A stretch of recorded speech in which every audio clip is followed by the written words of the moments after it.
Сәлем достар, бүгін біз сіздермен бірге осындай өте нәзік сосиски в тесте дайындайтын боламыз.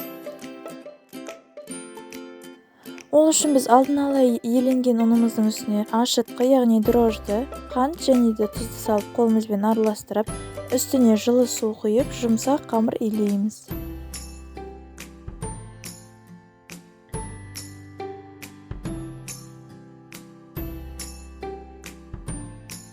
Қамырды илеп болған соң бірнеше сағатқа ашытып қоямыз.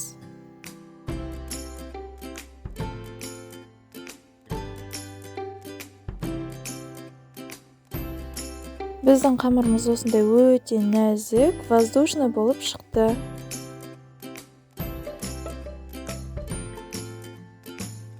Содан соң біздің қамырды видеодағыдай етіп, кішкентай бөлшектерге бөліп шығамыз.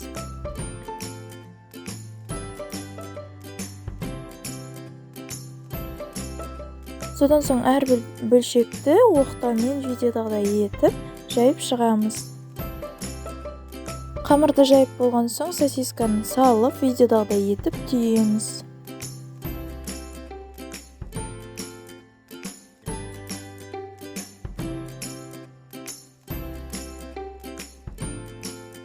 Сосын оның біз сосисканың үстіне жұмыртқаны жағамыз да, үстіне өзіңіздің қалауыңызға байланысты мак немесе күнжітті сеуіп 250 градуста қызған пеште қызартып пісіріп аласыз.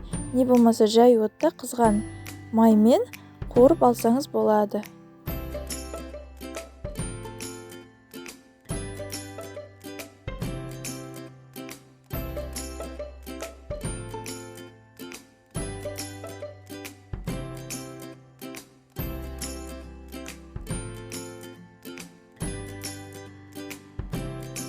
Сонымен біздің өте жұмсақ әрі нәзік сосиски в тесте дайын. Ас болсын.